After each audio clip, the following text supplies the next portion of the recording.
Hello and welcome to my channel, and today I am going to talk about the books that I finished in May because I just thought of doing a wrap-up video while waiting for my rice to cook. I think it's probably gonna be a pattern of me making a video while waiting for the rice to cook. Anyway, I think it's gonna take a while, and in the meantime, let's get to this. So in May, I actually managed to finish 5 books, and I think that's quite an achievement for me because usually I won't be able to finish like even 4 books in a month. Usually my best would be about 3 books, and sometimes I wouldn't even finish like 2 books or 1 book, depending on what was going on at the time. But I guess for May, I was able to have some time to read. And to be fair, some of the books that I read were actually quite short, but still, it's fun. 5 books, at least this video is gonna be longer. So the first book that I finished in May was actually something that I started in April, and that is Elif Shafak's Honor. And I actually bought this book in March, and I just couldn't wait to read this book because I just really love Elif Shafak's book. Anyway, Honor is about an honor killing that's happening in one Turkish Kurdish family who resides in London. Basically, the mother was seeing someone, and the son found out about this from one of their neighbors, and so the son did what he thought was the most appropriate thing to do at the time, which was to punish the mother. And this book was really beautifully written.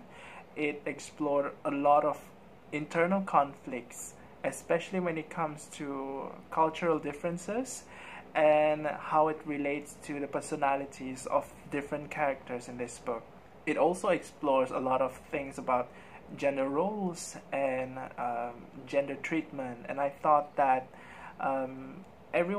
almost everyone in this book has the chance to kind of voice out what they think of that, what they think of how gender is treated in this book.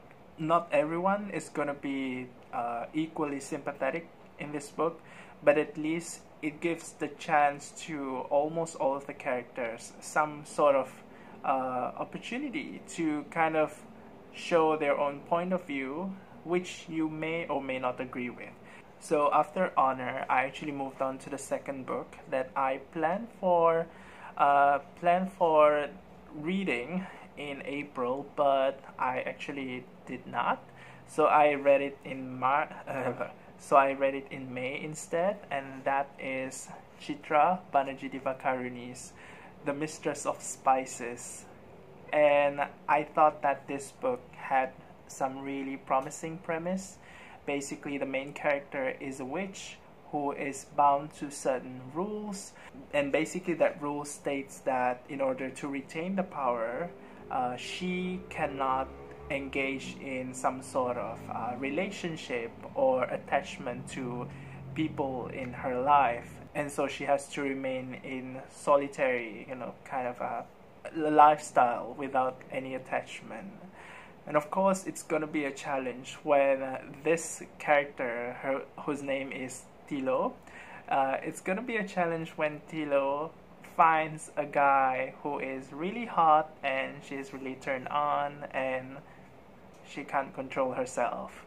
I do think that this premise sounds really interesting. It has a lot of ways it could be explored, but the thing is, I thought that the writing was a little bit too hard for me to digest. Not because it was difficult to understand, but it just felt really edgy. It kind of has this almost, if but it's not completely, kind of like stream of consciousness thingy going on with a lot of run-on sentences, mixed with some short sentences. But the writing just did not feel like really organic. It felt like the character is someone who is really juvenile and who does things really rash without some kind of maturity. And I get that a book that has a character who is supposedly immature can be good, but it's just that this writing simply did not work for me. And I thought that the relationship part in this book was also quite forced, and it literally came out of nowhere. There wasn't really much chance for it to actually build up, and when it did happen, it just didn't feel like it was really natural.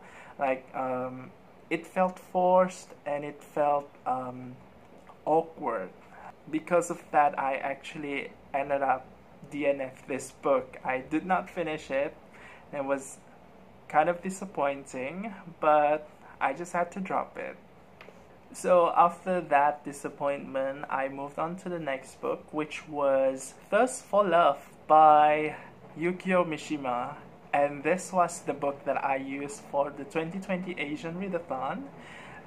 Basically, the prompt was read any book by an Asian author. So Thirst for Love is about a young woman whose name is Etsuko. She falls in love with this one young man who is the gardener at her father-in-law's house. But the thing is, her love is kind of like one-sided. She just simply cannot have this opportunity to express her love, especially considering the fact that this particular gardener also was quite indifferent to her. Whether it was because this gardener actually did not have feelings for her, or because of their class differences. I think it was due to the fact that, you know, they were of different classes, and so this gardener never really entertained the fact that she could possibly have any feelings for him. But she was just really, really passionate about this one-sided love, and at the end it kind of turned kind of ugly for her. Overall, this was actually a short book, and I managed to finish it within a week, but I thought that this story just did not feel punchy enough. Like, the only thing that I thought was really significant about this book was how Etsuko is portrayed as this really kind of a crazy woman. I'm not sure if that's the intention, but I definitely feel that Etsuko is kind of mad. She's really mad with love in this story, and she seems to be quite inconsiderate of the people around her in this madness of love. That, you know, all she focused on was how to express her love for this particular gardener, and so that kind of makes her an unlikable character for me. But overall, another thing about this book was just that there's a plot, but there wasn't really something that I thought was super memorable that I could kind of something that I could kind of remember for a long time. And the ending was just sad, but it was just flat. There wasn't really something that totally blew my mind. Next is also a book that I finished for the 2020 Asian Readathon. Second one, it is Xiaolu Guo's UFO in Her Eyes. This book was quite a delight to read. It didn't feel like it was really deep because it was pretty much a short book as well. But it was interesting because this book was actually written not in the traditional format of a novel, but more like a some sort of a found document type of book, where the chapters are actually a series of interviews between government officers, authoritative officers, with the villagers in one particular village in rural China. Basically, this book is about the sighting of a UFO in a rural Chinese village, which kind of attracts some attention from the government, and it in turns caused this village to undergo some sort of developmental change. But this change that happens to the village, originally it was well accepted by the villagers, but then they kind of perceive this change as something that is threatening their way of life. And so this book isn't exactly about the UFO, but it's definitely about the life of the people in that particular village. What I thought about this book was the writing was funny, so that's definitely a plus. I really enjoyed reading this book from the beginning to the end. Although I do think that the ending felt a little bit forced, a little bit rushed. I felt that it didn't really resolve very well, especially when it comes to several characters in this book. And I thought that it would have been nicer to see more satisfying ending for some of the characters in this book, but rather it simply just ends there. It kind of fits with this metafictional found document type of a writing, but when it comes to you trying to enjoy this book as a narrative, as a story, it kind of felt unsatisfying because you feel like you want more. Next is a book I would probably say that that is my most favorite this month. This book is by Madeleine Thien. This one is called Certainty, and this book is a family fiction, domestic fiction / a little bit of historical fiction, which happens to be the types of stuff that I like to read, or at least usually read. And it concerns the lives of a family in Canada. The daughter is named Gail, and she has a father named Matthew. And in this book, Gail recently discovers that her family, especially her father, has some sort of a secret, and she is determined to find that secret, which leads her to travel to the Netherlands in order to find out more about that secret. And we also find out the story that is related to that secret, which is the story of her father's, Matthew's, childhood while he was still in Sanakan back in the 1940s.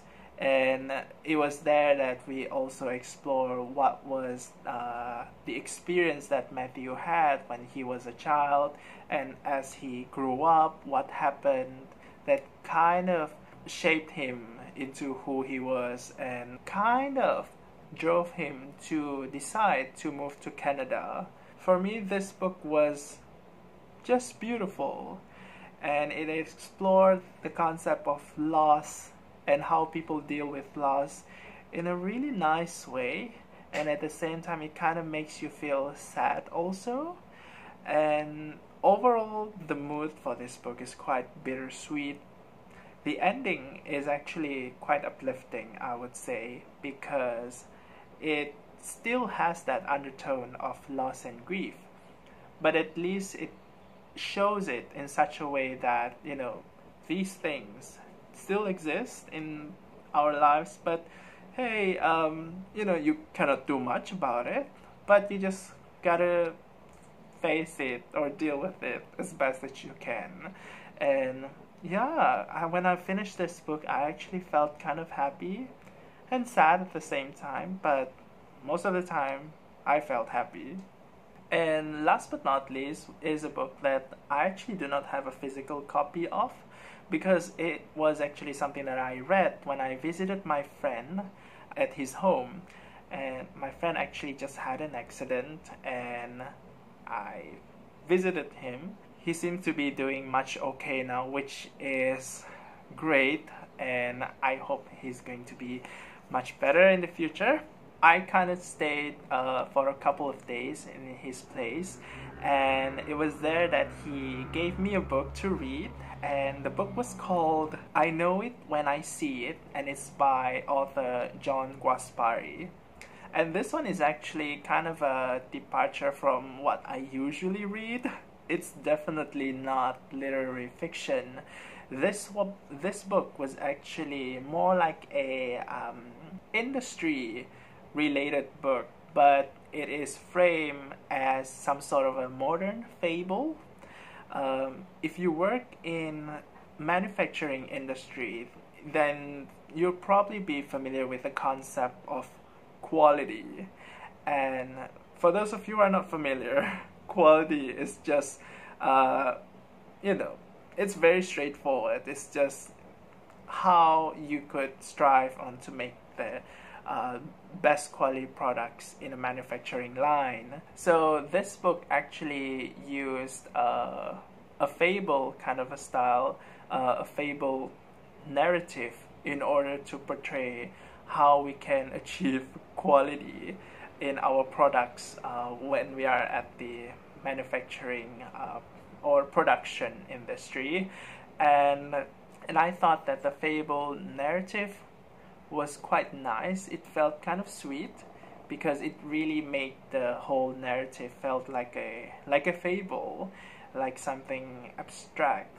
However, because the theme was something that is really closely related to what I'm doing at work, it didn't feel exactly like the most fun thing to read because reading this book literally brings me back to my work. Concept of quality at manufacturing line is something that I have to deal with every day at work, and sometimes, most of the time when I want to read something, I usually read it for the purpose of going into a different world altogether. But for this book, I still have some good memories related to it because I read it while I was spending my time with my friend. And overall, it wasn't a bad experience. In fact, when I think about this book, I think of good thoughts. And I think that's all that matters. Whenever I think of any book, I will have some sort of positive thoughts about it. And that's the best thing that I could get. So overall, those are the books that I finished in May. And I think my rice have also finished cooking. And so I'm gonna stop this video now. And I'm gonna make my dinner. And I'll see you again next time in a different video. And until then, take care and bye-bye.